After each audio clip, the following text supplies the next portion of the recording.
En este episodio, desde una perspectiva corporativa, se abordará el tema del conflicto de intereses del administrador societario. Miraremos qué es, cómo se ve desde una perspectiva externa, cómo se puede evitar y qué consecuencias trae. Sin embargo, antes de entrar en detalle, es preciso conocer y entender quiénes son y a quiénes se hace referencia cuando hablamos de administrador societario.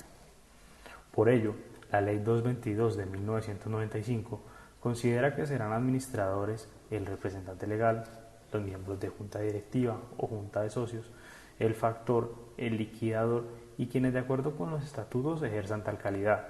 Adicionalmente, la Ley 1258 de 2008 manifiesta que serán administradores aquellas personas naturales o jurídicas que sin ser administradores se inmiscuyan en la gestión, administración o dirección de la sociedad. Estos últimos los conocemos como administradores de hecho. Ahora bien, teniendo en consideración quiénes son los administradores societarios, vamos a ver que estos por obligación legal deben cumplir con una serie de deberes, los cuales van intrínsecamente ligados a tres principios que deben cobijar toda su actuación mientras desarrollen la actividad de administración. Estos principios son el principio de buena fe, el principio de lealtad y el principio de diligencia de un buen hombre de negocios. El principio de buena fe entendemos que el actuar del administrador en todas sus actuaciones realizadas son legítimas, exentas de cualquier vicio y que van encaminadas a satisfacer el objeto social de la compañía. En cuanto al principio de lealtad, el mismo ha sido definido en oficios de la Superintendencia de Sociedades como el actuar recto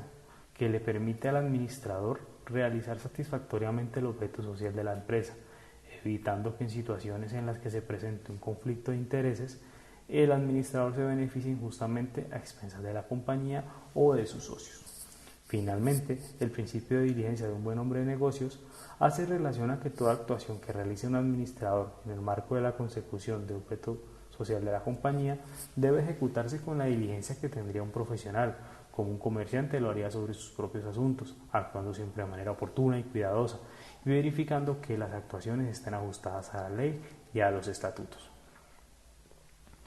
En este punto, entendiendo a grosso modo los principios que rigen el actuar de los administradores y conociendo quiénes son, nos centramos en el deber y obligación que tienen estos de abstenerse de participar por sí o por interpuesta persona en actividades o actos que impliquen competencia contra la sociedad o actos o hechos que impliquen conflicto de interés. Esto de acuerdo con el artículo 23 de la Ley 222 de 1995. En ese orden de ideas, es importante traer a colación que el artículo 23 de la norma ya mencionada en su numeral séptimo, referente al conflicto de intereses que pueda llegar a existir por parte de un administrador, debe desglosarse en primera medida y entender qué es un acto de competencia. Un acto de competencia es para la Superintendencia de Sociedades, nuevamente, aquel mediante el cual existe una concurrencia entre la sociedad o compañía y el administrador de ésta, toda vez que cada uno de ellos busca perseguir y obtener un mismo resultado, como por ejemplo cuando se busca adquirir un bien o un servicio o ambos buscan posicionarse en el mercado. Y es que resulta importante resaltar que la norma prohíbe al administrador realizar actos de competencia, es decir, bajo ninguna circunstancia específica qué tipo de competencia debe ser, no indica que ésta debe ser desleal o que ésta es contraria a las prácticas competitivas, solo limita a la competencia, por lo que el administrador bajo ninguna circunstancia podrá realizar actividades que de cualquier manera genere o le cree competencia a la empresa que administra. Esta delimitación a esta prohibición solo dependerá de qué se indique en el objeto social de la compañía que esté administrando. Pues realizar actos que se encuentren dentro de ese objeto social trae consigo que el administrador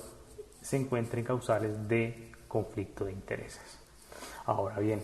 entendiendo que es un acto de competencia, traemos a colación qué definimos como un conflicto de interés, y es por ello que este conflicto de interés existe cuando no es posible la satisfacción simultánea de dos intereses, a saber, un interés en cabeza del administrador y un interés en cabeza de la sociedad, bien sea porque el interés es propio del administrador o propio de un tercero. También existe un conflicto de interés cuando el administrador, por ciertas circunstancias, no tenga un juicio claro u objetivo sobre una decisión a tomar al respecto de una operación en concreto en el cual le vaya a generar un interés personal, presentando así circunstancias que ponen en tela de juicio la capacidad del mismo para tomar tal decisión. Ahora bien, entendiendo qué es un conflicto de intereses, la forma más sencilla de traerlo a colación es a través de ejemplos. Es por ello que un conflicto de intereses puede ser cuando el administrador de una sociedad, hablando de un representante legal, contrata familiares o parientes suyos para que laboren en la empresa que administra. Esto no implica que esté prohibida la contratación de familiares. Sin embargo, se genera el conflicto de interés ya que estas personas no van a tener el mismo rigor de contratación que una persona ajena, o por el contrario, muchas veces se le otorga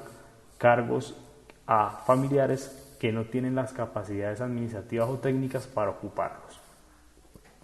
Otros ejemplos de conflicto de interés es cuando el administrador contrata consigo mismo de manera directa. Esto es por tener un interés económico personal para la consecución de una operación, sin importar si hay un beneficio o no para la compañía, lo que prima es el interés que tiene el propio. Igualmente existe conflicto de intereses cuando se concede créditos o gira títulos valores de la sociedad hacia él mismo o realiza conciliaciones laborales que lo beneficien a él. Esto teniendo en cuenta que todo representante legal tiene la facultad para suscribir ese tipo de documentación y que presentados ante cualquier tercero va a presumirse legítimo y sin que se conozca que hay un conflicto de interés para ello. Por otra parte, las juntas directivas, actuando también como administradores,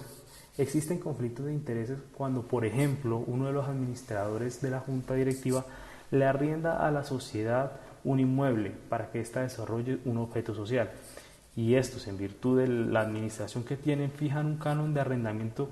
que por lo general va a estar fuera del valor de mercado, es decir, superior, generando así una utilidad para ellos, un perjuicio para la sociedad y existiendo un conflicto de intereses.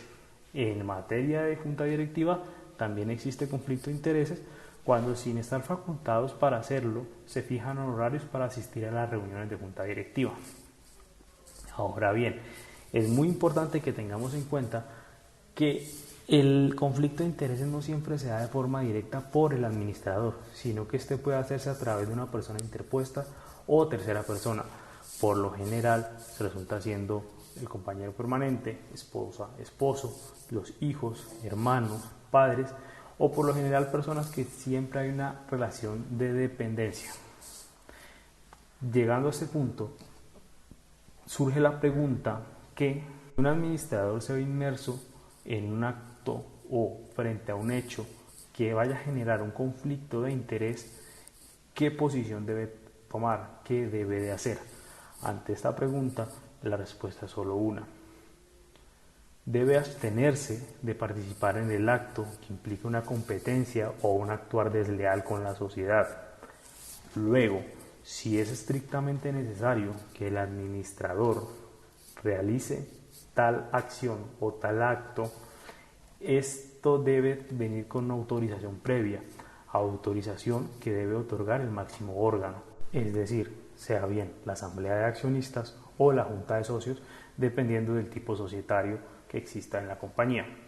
Esta autorización debe ser otorgada mediante el acta de la reunión que debió haber sido convocada conforme la normatividad vigente. Ahora bien, si el administrador hace las veces de socio, este no podrá participar de tal decisión, pues estaría involucrado en un conflicto de intereses. Sin embargo, ¿qué sucede cuando el administrador ya se ve inmerso en una situación de conflicto de interés o un acto de competencia que trae un perjuicio para la sociedad?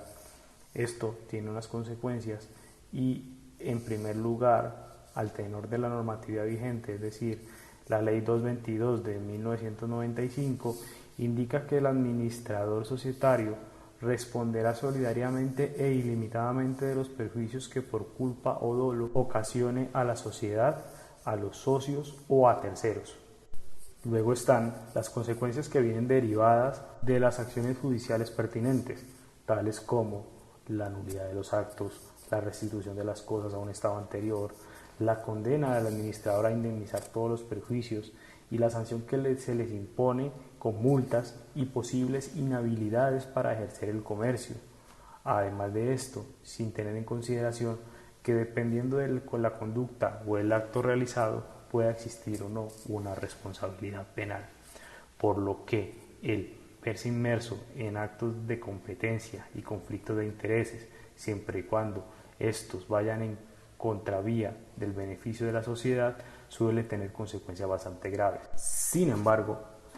respecto al último punto, es importante conocer que nace una pregunta y una interrogante en la cual, si el actuar del administrador trae un beneficio económico para la sociedad, este debe de apartarse de los deberes legales plasmados por la norma para el beneficio. La respuesta a esta pregunta es básicamente que va a depender del máximo órgano, es decir, de la asamblea de accionistas o de la junta de socios, el tener esta consideración. Esto por cuanto el administrador puede realizar este tipo de actividades que usualmente son conflicto de intereses, siempre y cuando tenga la autorización por parte de los socios o asociados de la compañía. Esto pues conociendo un poco sobre lo que es el conflicto de intereses en los administradores societarios, figura que resulta importante al momento de administrar una sociedad. Usualmente, como se mencionó, es el representante legal, sin embargo no es el único, además de que para realizar sus actividades están delimitados por los principios ya expuestos. Por ello, tener siempre la autorización por parte del máximo órgano o evitar realizar actos de conflicto de interés o actos de competencia, ya que el principio de responsabilidad y solidaridad en cuanto a los administradores societarios es bastante amplio.